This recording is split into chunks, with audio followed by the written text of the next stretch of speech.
పాలు కాకూడదని చెప్పి తెలంగాణకు రావాల్సిన న్యాయమైన వాటా తెలంగాణ వాడుకోవాలని చెప్పి ఆ వాన నీటిని బీడు భూములకు మళ్లించిండు. అది వారు చేసిన పని, అది పరిపాలన దక్షత. మీరు ఇవాళ అంటున్నారుగా, మీకు హరీష్ రావు గారు ఆయన బర్త్డేకి ఏ దేవాలయానికి పోయిండు, అక్కడి నుంచి ఇంకో దేవాలయానికి ఎక్కడ పోయిండు, షివమొగ్గ పోయిండు, షివమొగ్గ నుంచి త్రిచి పోయిండు, త్రిచి నుంచి ఇంకో దగ్గరికి పోయిండు, ఇంకో దగ్గరికి పోయి అంటున్నారు కదా. మీ కాంగ్రెస్ వాళ్ళకు ఎంత నీచ నికృష్టులు అంటే మీరు చేయాల్సిన పని ఏందయ్యా? ఆయన ఏ దేవాలయాలకు పోయిండని మ్యాపింగ్ చేసుకుంటూ పోయిండ్రు కదా. మీరు చేయాల్సింది ఏంది? అసలు గోదావరి నదికి ఎక్కడి నుంచి నీళ్ళు వస్తాయి? త్రయంబకేశ్వర్ నుంచి వస్తాయా, లేకపోతే ఇంకొక దగ్గర నుంచి ఎక్కడెక్కడి నుంచి, నాసిక్ నుంచి వస్తాయా? వచ్చేటప్పుడు ఎక్కడెక్కడ ఎన్ని వర్షాలు పడ్డాయి, ఎన్ని సెంటీమీటర్ల వర్షపాతం నమోదైంది, ఛత్తీస్గఢ్లో ఎంత వర్షం పడ్డది, గడ్చిరోల్లో ఎంత వర్షం పడ్డది, మహారాష్ట్రలో ఎంత వర్షం పడ్డది, నీటి మట్టం ఎంత ఉంది, ఎన్ని వేల క్యూసెక్కులు, ఎన్ని లక్షల క్యూసెక్కుల నీరు గోదావరిలో ప్రవహిస్తూ ఉన్నది, ఎల్లంపల్లి దగ్గరికి ఎంత వచ్చింది, కడం ప్రాజెక్ట్కి ఎంత వచ్చింది, అదేవిధంగా సుందిల్లా, అన్నారం ఈ బ్యారేజీల దగ్గరికి ఎంత వాటర్ వచ్చింది, మనం ఎంత నిల్వ చేయగలం, కన్నెపల్లి పంప్ హౌస్ దగ్గర నుంచి ఏ విధంగా నీటిని మరి లిఫ్ట్ చేసి ఎల్లంపల్లికి తీసుకురాగలం, ఎల్లంపల్లి నుంచి మిడ్ మానేర్కి తీసుకురాగలం, మిడ్ మానేర్ నుంచి మరి రంగనాయక సాగర్ కానీ, లేకపోతే మల్లన్న సాగర్ కానీ, లేకపోతే కొండ పోచమ్మ సాగర్ కానీ, అదేవిధంగా పాలమూరు రంగారెడ్డి కానీ, నార్లాపూర్ రిజర్వాయర్ దగ్గర ఏ విధంగా చేయగలం, ఇవన్నీ మీరు ఈ మ్యాపింగ్ చేయాల్సింది. మీరు కాంగ్రెస్ వాళ్ళు ఈ మ్యాపింగ్ చేయకుండా హరీష్ రావు గారు ఏ రోజు ఏ టెంపుల్ దగ్గరకు పోయిండు, ఆ బండి సంజయ్ భాష ఉంది కదా, సోమవారం ఏ దేవాలయం దగ్గర పోతాం, మంగళవారం ఏ దేవాలయం దగ్గర పోతాం, బుధవారం ఏ దేవుని నమ్ముతాం అనే ఇది ఉంది చూసిండ్రా.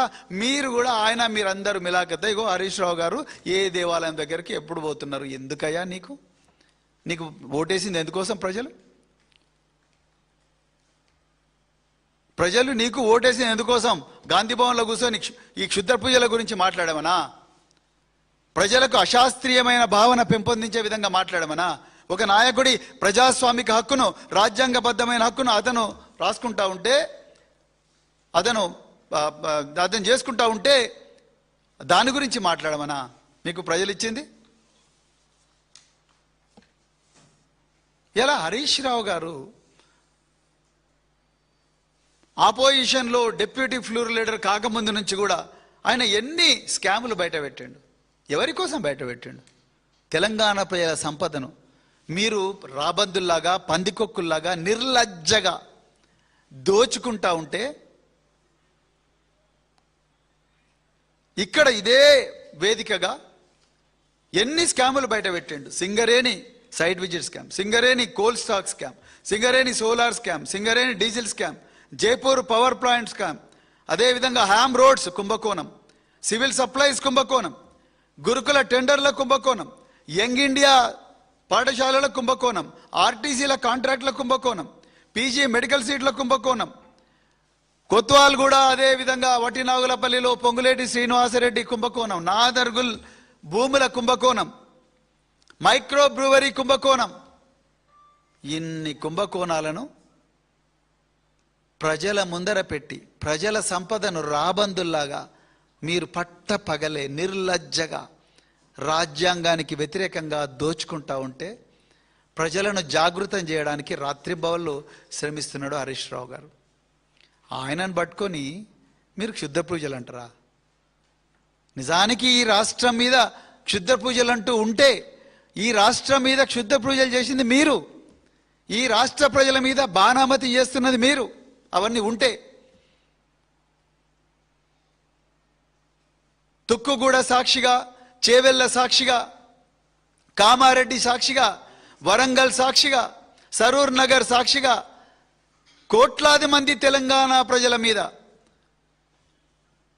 6 గ్యారంటీల మత్తు మందు చల్లి ఆ ప్రజలను నాశనం చేస్తారు కదా. నిన్నటికి నిన్న మా వర్కింగ్ ప్రెసిడెంట్ కేటీఆర్ గారు ఆ వేణు అనే పిల్లగాడు డిప్యూటీ సీఎం మల్లు భట్టి విక్రమార్క నియోజకవర్గంలో సూసైడ్ చేసుకునే ప్రయత్నం చేసి ఆ నోట్ బయట పెట్టండి కదా జాబ్ క్యాలెండర్ గురించి.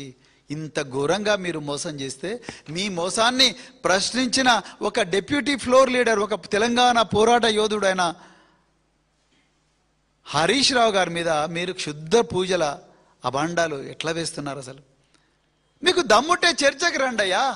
మీరు ఆ రోజు కూడా గురుకుల కుంభకోణంలో మేము బాజాబ్తా చర్చకు వస్తామంటే మీరు సోమాజిగూడకు వస్తామన్నారు. బరాబర్ మేము సోమాజిగూడకు వస్తామన్నాం. లేదు మీరు గన్ పార్కే రమ్మన్నారు. నేను హరీష్ రావు గారు గన్ పార్క్కే పోదామని రెడీ అయినాం. పోతే ఇక్కడ పోలీసులను అడ్డం పెట్టిండ్రు. మమ్మల్ని కంచన్ బాగ్ పోలీస్ స్టేషన్ తీసుకుపోతుంది. మేము అన్ని డాక్యుమెంట్స్తో పోయినాం. కంచన్ బాగ్ దగ్గర కూడా రమ్మంటివి. జూపల్లి కృష్ణారావు గారి కోసం అయితే మా కేటీఆర్ గారు ఇదే తెలంగాణ భవన్లో వెయిట్ చేసిండ్రు. ఇక్కడికి రమ్మన్నాం, మీరు రాలేదు. మీరు చర్చలు చేయకుండా పిరికి పందల్లాగా పారిపోతూ మళ్ళీ ఆ గ్రహచార భవన్లో కూర్చొని ఈ మాంత్రిక మహేష్ కుమార్ గౌడ్ ఎట్లా మాట్లాడతారండి? ఏం మాట్లాడుతానికి ఏమైనా స్టఫ్ ఉన్నదా? అసలు మీకు అధికారం ఇచ్చింది ఎందుకోసం? మీకు దమ్ముంటే మీరు చెప్పండి, ఆన్సర్ చెప్పండి. అంతే తప్ప తాగిన మైకంలో ఇష్టం వచ్చినట్టు మాట్లాడడం కూడా కరెక్ట్ కాదు. నిజానికి ఈరోజు హిందూ మతంలో దేవుళ్ళను ఘోరంగా అవమానించింది మీ ముఖ్యమంత్రి రేవంత్ రెడ్డి గారు. ఎంతమంది దేవుళ్ళ మీద ఒట్టు పెట్టి, యాదాద్రి లక్ష్మీ నరసింహస్వామి గారి మీద, కురుమూర్తి దేవుడి మీద, వేములవాడ రాజరాజేశ్వర స్వామి గారి మీద, భద్రకాళి అమ్మవారి పేరు మీద, శ్రీశైలం మల్లన్న పేరు మీద ఎంతమంది దేవుళ్ళు వీలైతే అంతమంది దేవుళ్ళ పేర్లు చెప్పుకొని ఆ దేవుళ్ళ సాక్షిగా 4 కోట్ల మంది తెలంగాణ ప్రజలు నిండా ముంచిన సంస్కృతి మీది. ఆ భగవంతుడి దగ్గరికి పోయి ప్రతిరోజు కూడా మా తెలంగాణ ప్రజలకు మంచి జరగాలి, మా రైతులకు మంచి జరగాలి, మా నిరుద్యోగ పిల్లలు బతకాలి, మా మైనర్ బాలికలు సురక్షితంగా ఉండాలి, మా మహిళలు సురక్షితంగా ఉండాలి, అందరూ సురక్షితంగా ఉండాలి. చివరికి మీ మీనాక్షి నటరాజన్కు అన్యాయం జరిగితే కూడా మాట్లాడింది కేవలం బీఆర్ఎస్ పార్టీనే, మీరు కాదు. మీరు వెన్నుపోటు పడిచారు ఆ ఒంటరి మహిళకు, ఆ అమాయక మహిళకు. మిమ్మల్ని నమ్మి ఈరోజు ఇక్కడికి ఇన్ఛార్జ్గా వచ్చిన మీనాక్షి నటరాజన్ గారికి అన్యాయం జరిగితే కూడా ఆమెకు అండగా నిలబడ్డది బీఆర్ఎస్ పార్టీ. ఎందుకంటే ఒక మహిళకు అన్యాయం జరిగింది, మీరు వెన్నుపోటు పడిచారు. మీరు మా నాయకుల గురించి మాట్లాడే నైతిక హక్కు మీకున్నదా? ఇలా మా మీద ఎన్ని అటెన్షన్ డైవర్షన్ పాలిటిక్స్ చేస్తున్నాడు రేవంత్ రెడ్డి గారు. ఇదే మీకు నిజానికి మేమంతానేమో ఈ ఫీ రియంబర్స్మెంట్ గురించి మాట్లాడుతుంటే పంప్ హౌస్లు ఆన్ చేయండి, మీకు దమ్ముంటే మేము ఏ దేవుళ్ళని మొక్కుతున్నాం అనేది కాదు. మీరు అర్జెంటుగా పోయి కన్నెపల్లి దగ్గర కూర్చోండి, దేవాదుల దగ్గర పోయి కూర్చోండి, పంపు మోటార్లు ఆన్ చేయండి.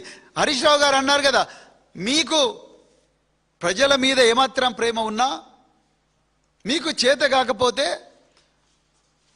మాకు 3 నెలల అవకాశం ఇవ్వండి, నేను ఇరిగేషన్ శాఖను తీసుకొని మొత్తం కూడా గోదావరి నీళ్ళని కూడా తెలంగాణలో ప్రతి ఎకరాన్ని కూడా కేసీఆర్ గారి మార్గదర్శనంలో పారిస్తాను అని అన్నాడు. ఆ ఛాలెంజ్ తీసుకోండి భయ్యా.